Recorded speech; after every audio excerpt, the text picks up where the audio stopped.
share di IG, baik IG story maupun postingan IG kemarin ya. Ini adalah seorang pasien 60 tahun, masuk dengan kondisi yang agak kurang baik.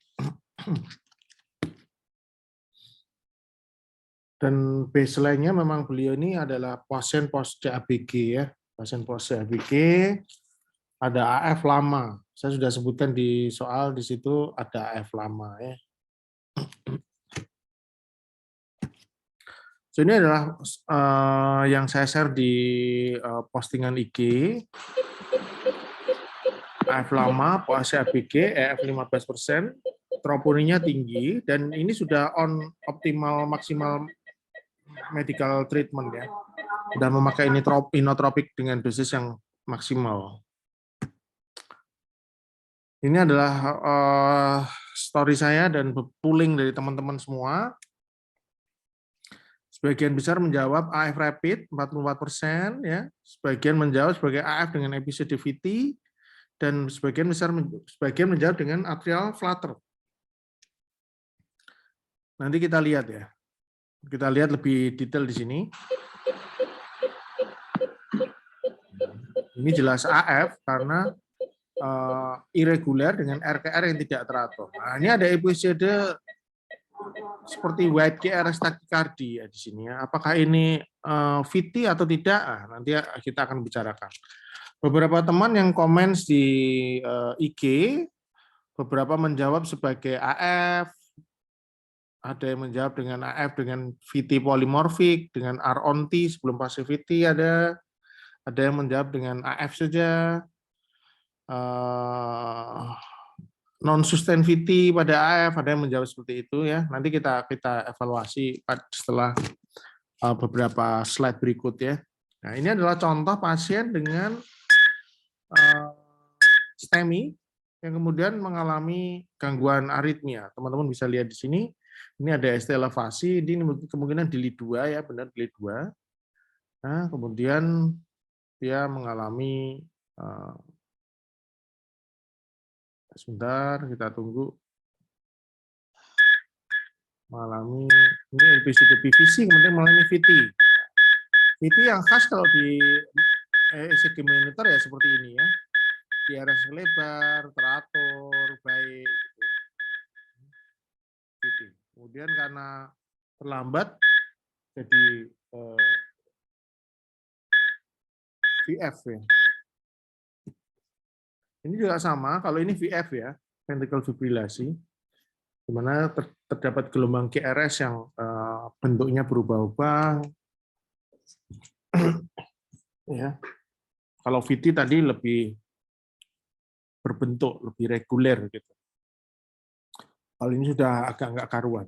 Kembali ke pasien kita, ini kira-kira VT atau bukan pas episode terakhir dari video ini. Kalau depannya AF jelas ya, irregular. Nah di sini ini VT atau tidak. Kita lihat pada gambar ini, di sini ini irregular. Nah, kemudian di sini ada gambaran suatu bentukan mirip seperti QRS lebar. Tapi apakah benar ini suatu VT? Nah, teman-teman perlu mengingat tentang pelajaran ECG tentang artefak pada EKG. Salah satunya kalau kemarin saya sudah kemarin ECG kemarin saya mendiskusikan pasien dengan tremor Parkinsonism yang kemudian menjadi seperti atrial flutter. Nah, sekarang kita mau lihat beberapa artefak yang lain. Ini adalah salah satu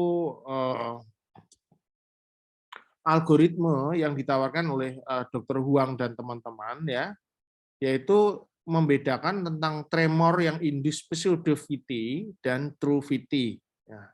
Di sini ada di artikel ini ada sinus sign, spike sign dan not sign ya. Nanti kita kasih contohnya. Jadi intinya ketika dia di sebuah EKG white QRS tachycardia tetapi ada sinus sign, ada spike sign dan not sign, itu pasti bukan suatu VT tetapi suatu pseudo ventricular tachycardia.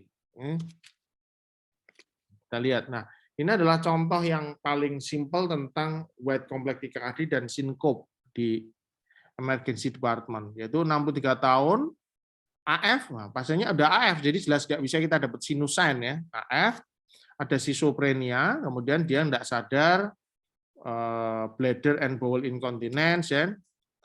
Kemudian di ECG kita dapat suatu white GRS tachycardia. Nah, satu hal yang masuk ke kepala kita begitu melihat gambar ini ya paling paling dekat adalah suatu polymorphic VT, ya. Karena kita lihat ECG-nya lebar ya dengan aksis yang agak-agak berubah. Ya antara polymorphic atau monomorphic VT lah ya. Tapi kalau pada pasien ini ketika dilakukan pemeriksaan lebih detail, pemeriksaan fisik itu hemodinamiknya stabil. Ya, tapi bisa aja kan VT stabil, ya kan? Gitu.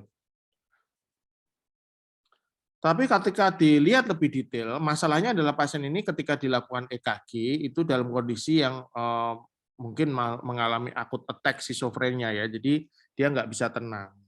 Nah, di sini kriteria dari Dr. Huang tadi, yaitu ada sinus-sign, spike-sign, dan node-sign, ini digambarkan dengan jelas pada ECG ini. Kita lihat di sini. Nah, ini pada Li3, ini adalah yang disebut namanya sinus-sign. Cuma memang ini apa namanya sebenarnya bukan irama sinus ya, dasarnya adalah irama AF. Tapi kalau kita lihat di sini, ini adalah tampak GRS yang sempit di sini, tek, tek, tek ya. Nah, kalau ini sinusen benar-benar ada gelombang P-nya kelihatannya. Tapi ini dianggap sebagai sinusan, intinya ini adalah ECG yang normal. QRS normal kompleks itu di Li3 ini adalah satu-satunya QRS yang kelihatan normal. Ya, ini adalah namanya sinus-sign.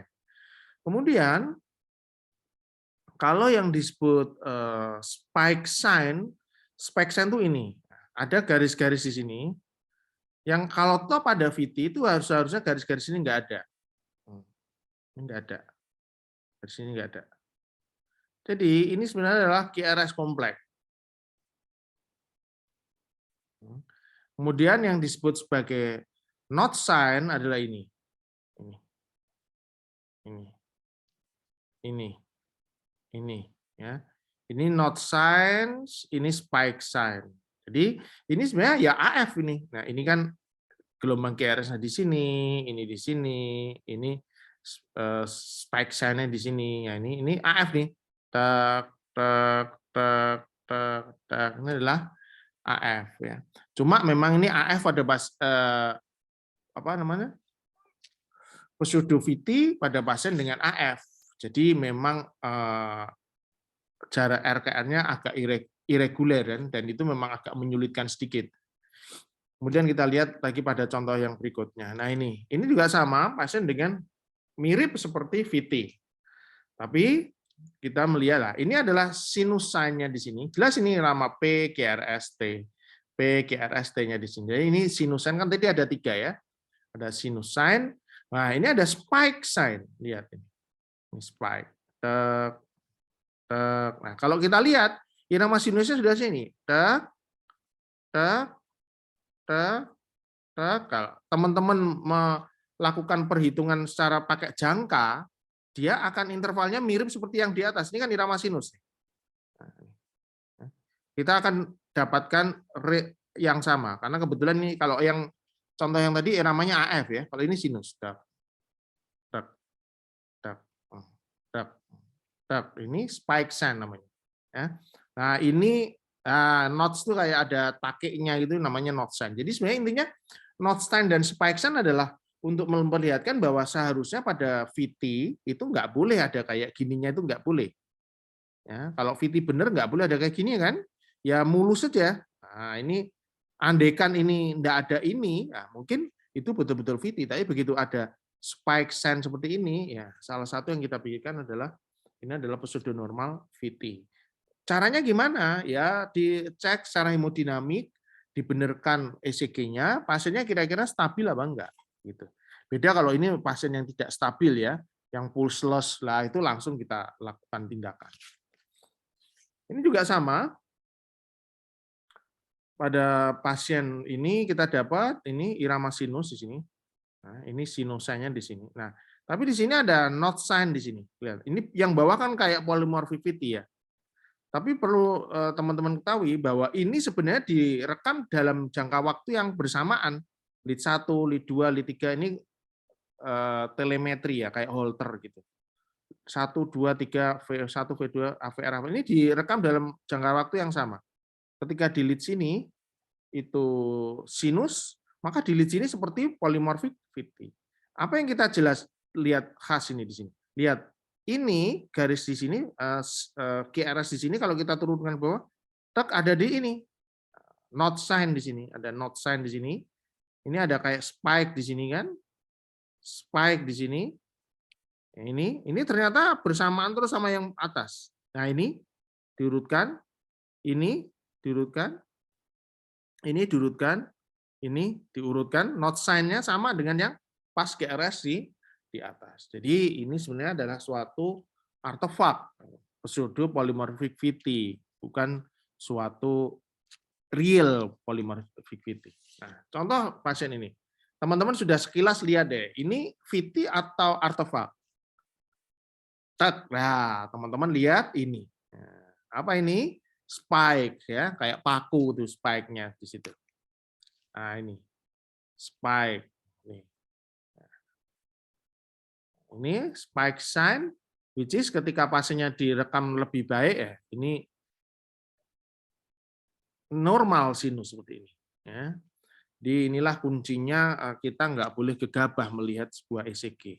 Beberapa artefak lain mirip seperti kalau ini kebetulan QRS-nya di V1 ini kecil, jadi ini bisa mirip-mirip kayak VF gitu ya. Ini juga bisa mirip-mirip kayak VF karena kebetulan QRS kecil. Tapi kalau kita perhatikan lebih detail, nah ini masih ada QRS yang jelas di sini ya. Jadi kita nggak boleh gegabah melihat sebuah ECG langsung kita judge sebagai ini VT atau VF tanpa melihat klinis dari pasien. Sekali lagi kita mengobati pasien bukan mengobati ECG. Ini juga sama, ini ada di ecgpedia.org ini. Jadi ini adalah namanya movement artifact. Ya hampir sama dengan tadi. Kalau kita lihat ini,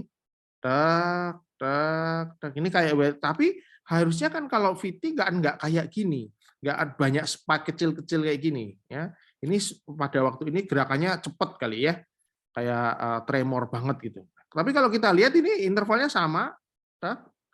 Ini QRS-nya di sini, ini QRS di sini, ini QRS di sini, ini QRS di sini. Di tengah-tengahnya ini adalah semuanya adalah artefak. Nah, ini pada salah satu case report di sini, nanti teman-teman, ini kan saya share di YouTube, nanti boleh cari ini artikelnya di mana, baca sendiri. Ini juga sama, pasien ketika di USG, setiap kali probe-nya itu nempel, nggak tahu kenapa, EKG-nya itu berubah. Nah, seperti white QRS tachycardia. Tapi ini ada spike sign di sini. Yang sebenarnya rate-nya sama. Klinis bagus. Saya belum baca full, tapi intinya begitu diganti dengan probe lain itu baik. Mungkin probe-nya yang rusak kali ya. Ini nih, ini adalah sebenarnya adalah sinusnya di sini. Nah, ini apa namanya? Not sign-nya di sini. Nah, beda dengan kalau ini ya coba ini. Kalau ini VT atau artefak nih? Lihat-lihat teman. Pemikiran pertama kalau teman-teman lihat atas ini mirip kayak VT. Ya. Tapi ada not sign di sini, ada spike sign di sini, dan kebetulan pasien ini ternyata ada 3 lead yang jalan bersamaan. Dan kita lihat, oh ini sinus, yang bawah ini sinus kan? Ya. Ya, ada artefaknya seperti kalau yang bawah mirip kayak flutter ya, yang bawah mirip kayak flutter, yang atas mirip kayak polymorphic VT. Tapi yang jelas yang atas bukan polymorphic VT, wong ini bersamaan semua kan. Jadi ini sebenarnya adalah pseudo polymorphic VT. Dan besar kemungkinan ini juga bukan atrial flutter, tapi adalah suatu pseudo atrial flutter karena tremor biasanya.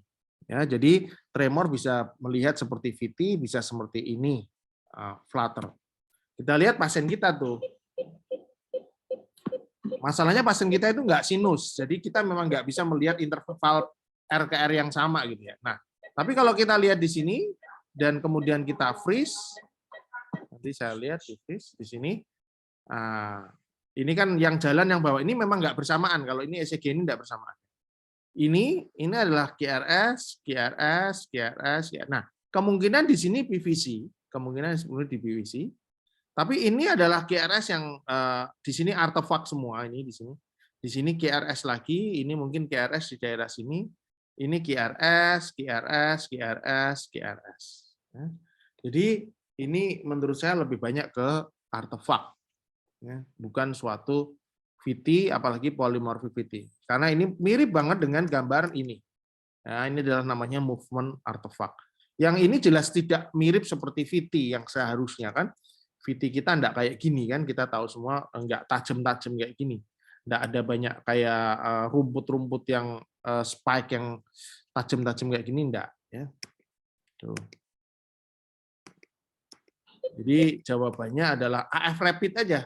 Artinya sampai 155 kali per menit. Enggak ada episode VT maupun flutter ya. Pertanyaan kedua, kira-kira mau diapain nih pasien ini? Ya. Apakah mau kardioversi, amiodaron, atau mau rate control dengan digoxin atau beta blocker, atau enggak sama sekali? Sebenarnya ini sudah pernah saya bahas di video kita dengan Dr. Rizal waktu itu antara konservatif dan agresif treatment pada pasien AF dengan hipotensi ya. Jadi intinya ketika kita melihat pasien dengan tensi sekian dan kita pastikan bahwa ini apalagi pasti kita pasien AF lama ya. Pasien AF baru aja kita tidak boleh serta-merta langsung di kardioversi. Apalagi kalau pasien AF lama. Jadi artinya pada pasien AF lama kita nggak boleh melakukan kardioversi maupun pemberian amiodaron pada pasien dengan gangguan hemodinamik. Nanti yang ingin protes lihat di video kita ini ya, ini lebih detail di situ. Itu yang pertama, karena resiko trombus gede. Jadi kalau itu AF lama, pilihlah kalau memang kamu mau melakukan sesuatu pada beliau ya rate control ya. Karena sekali lagi disampaikan bahwa pada pasien AF gangguan hemodinamik semata karena AF paling sering pada pasien dengan AF dengan WPW. Selain itu enggak. Oke, biasanya yang bikin hemodinamik jelek bukan AF-nya. Jadi ngapain kita ngobati AF-nya? Ya. Kemudian rate control juga sama. Sebenarnya rate control juga harus diberikan dengan hati-hati. Ini rate-nya cepat dok, iya rate-nya cepat. Tapi teman-teman lihat nih, pasien itu tensinya sekian, ya 37/22. Kalian bisa bayangin dengan hipoksia berat, wajar dong dia takikardi, ya kan? Artinya rate-nya yang cepat sekian ini sebenarnya adalah mekanisme kompensasi untuk melawan supaya tensinya itu masih tetap bertahan sekian. Kalau ini kamu turunkan, misalnya kamu berikan digoxin, heart rate-nya nanti jadi 120, kira-kira cardiac output-nya makin turun enggak? Tensinya makin turun enggak? Tensinya makin turun. Akhirnya kita tidak menyelamatkan pasien, tapi malah membuat pasien itu meninggal. Jadi rate control jelas tidak ada tempat. Rhythm control jelas tidak ada tempat juga karena ini pasien AF lama, mau kamu kardioversi berkali-kali, LA-nya udah gede ya, apalagi ini udah EF-nya udah 15% dengan LA LV dilatasi, mbok kardioversi berkali-kali ya pasien akan tetap AF gitu. Sementara kita melepaskan trombus, pasien makin kurang baik lagi ya. Jadi jawabannya adalah bukan salah satu di atas gitu. Nanti buat teman-teman yang masih lodok kan di ACLS kalau AF dengan gangguan hemodinamik dilakukan kardioversi lah. Teman-teman nanti boleh cari di rekaman saya di YouTube ini ya, biar enggak bolak-balik ngomong. Nah, pasien kita ini ingat tensinya sistoliknya ada 37. Kamu kasih digoxin, heart rate-nya kamu turunin, tensinya tambah 14. Kamu kalau lakukan kardioversi, enggak balik, trombusnya tambah lepas ya. Itu enggak boleh. Oke. Jadi jawabannya adalah nggak diapa-apain ini. Untuk AF-nya nggak diapa-apain karena sumber masalahnya bukan di AF-nya. Ya. Sumber masalahnya adalah nanti kita lihat tuh troponinya tinggi. Kemudian apa yang harus kita lakukan dengan troponin tinggi? Nah ini kan dilaporkan saya belum lihat pasien nih. Troponnya tinggi dok, AF-nya sekian, T-nya sekian. Apa yang harus dilakukan? Ya ada beberapa pilihan PCI, ya ABB, kemudian PCI dan dilakukan konservatif treatment. Kalau kayak gini terus terang kalau konservatif treatment ya pasti akan banyak tidak berhasil ya. Kalau ini truly benar-benar non-STEMI ya, benar-benar non-STEMI.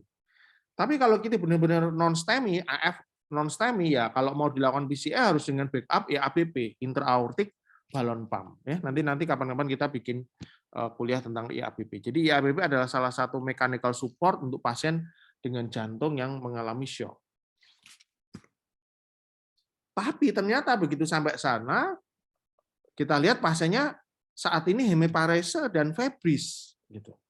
Jadi masalahnya apa nih pasien ini? Satu, troponin tinggi pada pasien acute stroke itu ternyata sering kita dapatin. Is it a true heart attack? Nanti teman-teman bisa nyari di sini. Ya. Dan jawabannya seringnya juga ternyata nggak ada heart attack. Gitu. Nah, ini karena post-stroke, stroke heart syndrome. Ini teman-teman boleh baca di sini. Di situ troponin juga bisa naik.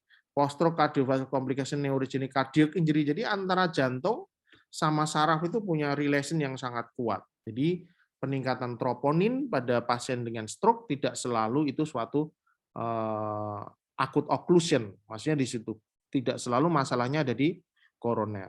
Ya.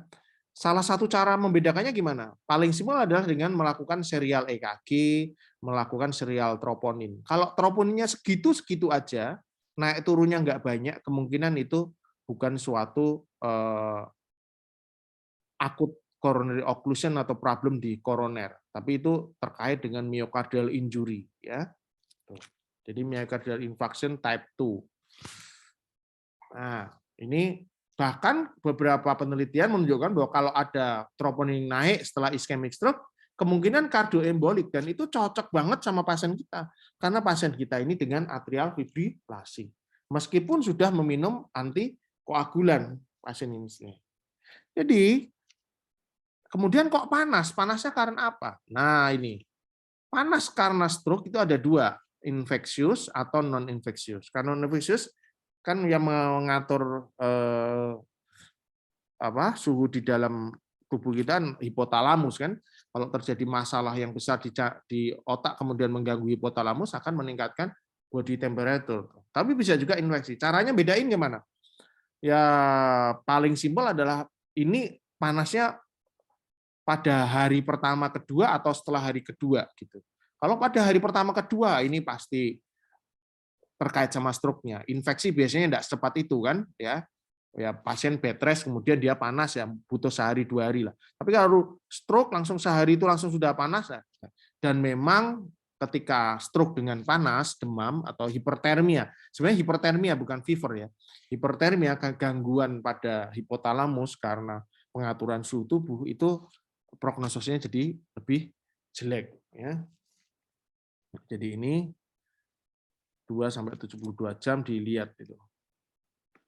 Jadi sekali lagi pada pasien kita ini kemungkinan yang terjadi adalah pas beliau ini mengalami akut stroke yang cukup berat, mungkin kardiok embolik yang berat, troponinnya ikut tinggi, makanya kemudian panas tinggi ya, hipertermia ya. Kemudian kenapa terjadi suatu tensi yang turun dan AF yang cepat? AF cepat karena panasnya ya, AF cepat karena panasnya, karena tensinya turun. Kebetulan memang beliau EF-nya sebelum ada serangan stroke ini juga sudah rendah ya. Stroke-nya shock-nya bisa suatu kardiogenik ditambah vasodilatasi karena demam atau hipertermia dan lain-lain. Nah, di sini pada pasien seperti beliau ini di mana kita masih belum jelas benar karena koroner, maka saya memilih untuk konservatif, apalagi dengan ejection fraction sudah cukup rendah, kita memikirkan untuk kira-kira apa yang didapat kalau kita oke lah anggap aja ini ada suatu lesi di koroner misalnya, ya. Tapi dengan stroke yang berat, dengan hipertermia seperti ini, kira-kira prognosanya seperti apa? Prognosanya akan sangat kurang baik. Jadi memaksakan diri untuk melakukan tindakan pada beliau menurut saya malah kurang bijak ya. Jadi itu sebabnya kenapa yang tadi itu saya masih melakukan pooling, tetapi kalau yang ini saya tidak ada option. Jadi yang benar adalah memang ini dilakukan konservatif saja ya.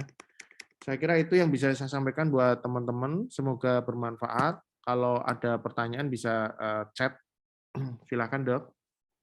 Kalau bisa saya jawab, saya jawab.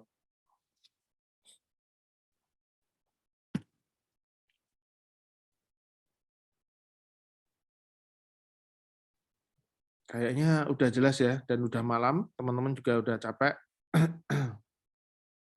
Oke, saya kira itu aja yang bisa saya sampaikan. Oke,